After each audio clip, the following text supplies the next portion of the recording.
Church is supposed to be a place of worship, and cemeteries are a resting place for those that are no longer with us. Or are they still here?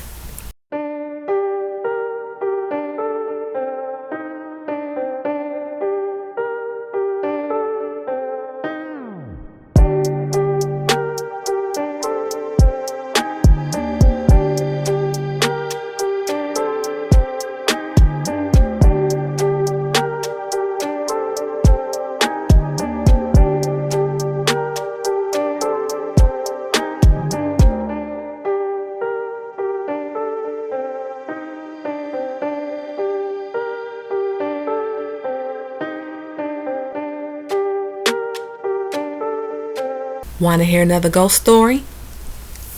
The next haunted place that we will discuss is located in Morristown, Tennessee, which is about 160 miles away and a 2-hour, 22-minute drive with light traffic from Chattanooga, Tennessee, which is the origin of this series.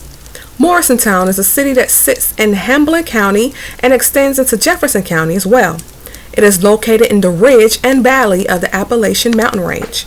As of the 2020 U.S. Census, the city's population was recorded at 30,431 citizens. The history of Morristown, Tennessee. The city was established back in 1855 and transformed into a blossoming community based on its strategic location, which is the intersection of two vital stagecoach routes. This also made it subject to tumultuous battles between the Confederate and Union armies during the American Civil War.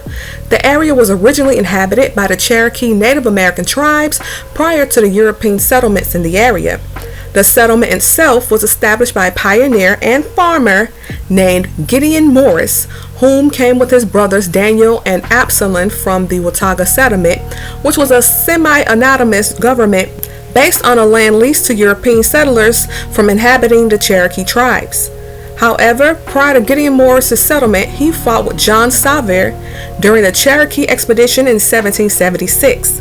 Consequently, he was able to obtain land rights due to serving in the American Revolutionary War and fighting at the Battle of Kings Mountain. Over the next set of years, Morristown underwent changes such as petitioning the Watauga settlement to name the settlement Morristown, establishing new counties, and developing the area.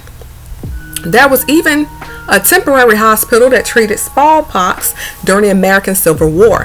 However, it was later shut down after the war to prevent the spreading of the disease. By the time 1833 rolled around, Morristown had evolved into a small village with a host of amenities such as a post office, a blacksmith, a machine shop, a general store, and a few log cabins that could be found along the main stagecoach routes called the Great Stage Road. This route separated the town into two counties, Granger up north and Jefferson in the south. Morristown even started its own school in 1830 called the Morristown Academy. By 1855, Morristown was an incorporated city with a lot of services for the citizens who lived there. Construction was completed in 1858 for the East Tennessee and Virginia Railroad, which allowed railroad access to the city as well. It was the first operational railroad line in Tennessee. The city continued to grow by getting its first newspaper called the American Statesman and expanding with its transportation system. Things were looking up for the city of Morristown until the Civil War approached and divided its citizens. Interestingly enough, in December 1863, around 25,000 Confederate Army soldiers went to the Bethesda Presbyterian Church after the Battle of Bean Station with their commander, General James Longstreet. Their intentions were to spend the winter there, and they remained until February 1864. They also used the Bethesda Church building as a hospital.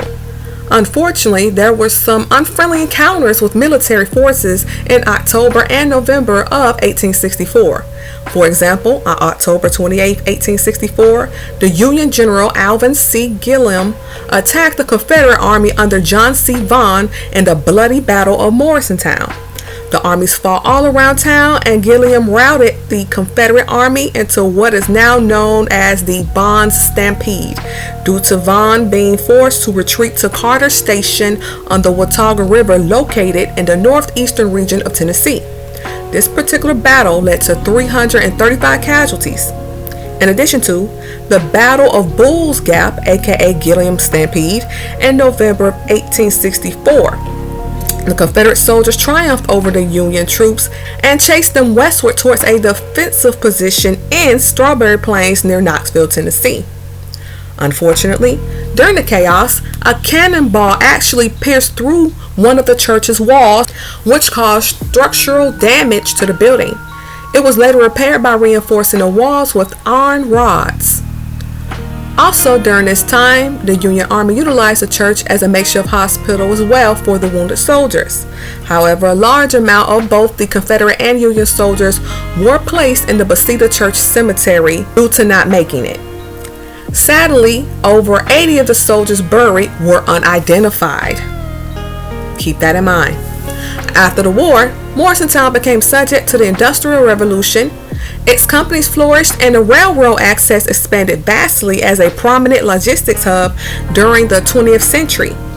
As a result, Morristown became known as a regional economic hub and metropolis for the Lakeway area.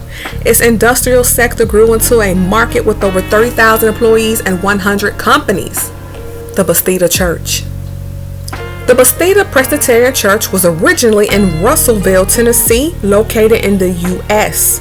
It is currently listed as a landmark on the National Register of Historic Places.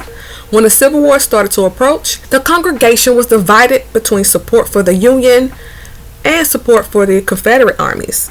Consequently, the church suspended all church activities until the war ended. As previously mentioned, the Bethesda Church served dual purposes on several different occasions. For instance, back in 1835, the church was used as a hospital for the wounded Civil War soldiers for both the Confederate and Union armies. It also served as a treating facility for smallpox patients. In the year 1864, the cannonball that struck the church wall was repaired, but the patched up area is still noticeable on the eastern wall. Once the war ended, the worship services resumed, but the church members could not settle their political view differences. As a result, the Union and Confederate supporters sat on opposite sides of the church from one another and separated their seats with empty pews. By 1871, a group decided to walk out of the church altogether, and they joined the Presbyterian Church of Morristown. The group of parishioners that left behind continued to worship at the Bethesda Presbyterian Church up until 1875. At that point, they closed the Bethesda Church and began to become a part of the new Russellville Presbyterian Church. On another note, the cemetery with 80+ soldiers also features a kiosk about the Civil War and the local history of the Lakeway area. It now serves as a site on the stop of the Tennessee Civil War Trail. The graves are marked with a monument put there by the Daughters of the Confederate Veterans and the Disabled American Veterans organizations. In addition, the Confederate and the United States of America flags fly over the graves. Bethesda Church is now located on Highway 11E east of Morristown.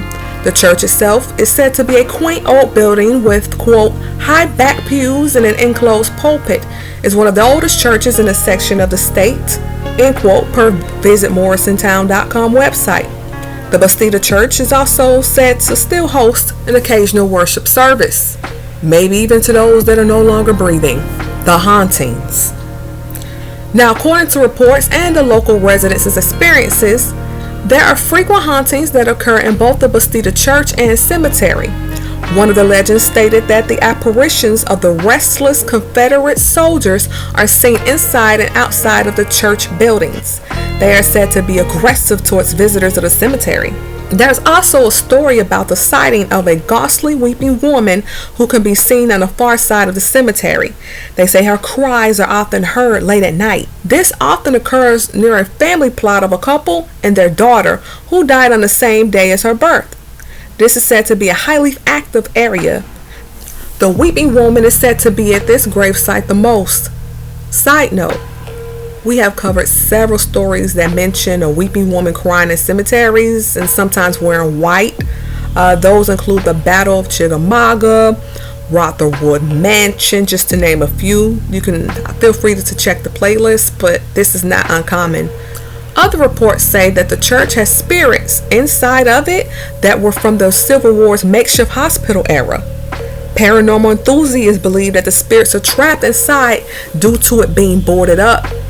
Also, witnesses say that the soldiers act like visitors, especially the ones with the northern accents that are believed to be from the Union armies. In 1973, the church was added to the National Register of Historic Places. In 2011, some local teenagers were reported for vandalizing a cemetery and church. Windows were broken and gravestones were defaced. Present day, the church building as well as the cemetery are reported to be upkept by the participants of the local chapters of the Sons of the Confederate Veterans organizations.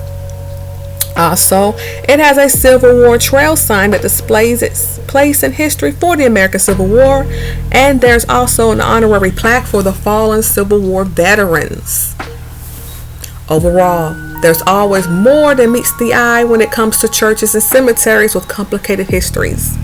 The past never seems to truly be at rest, especially when horrible events such as war battles have occurred there, or have those negatively impacted by the wars laid there to rest. So that's going to conclude it for this video. Thank you so much for watching. Sources are listed down in the description. And because it is the law around here, make sure you go ahead, like, share, and subscribe. There's a lot more coming down the pipeline. And if you are busy, save it to a playlist so you can watch it or rewatch it at your convenience. If you liked it, then you should have put a like on it. Sharing the video is caring. And until next time, protect your energy.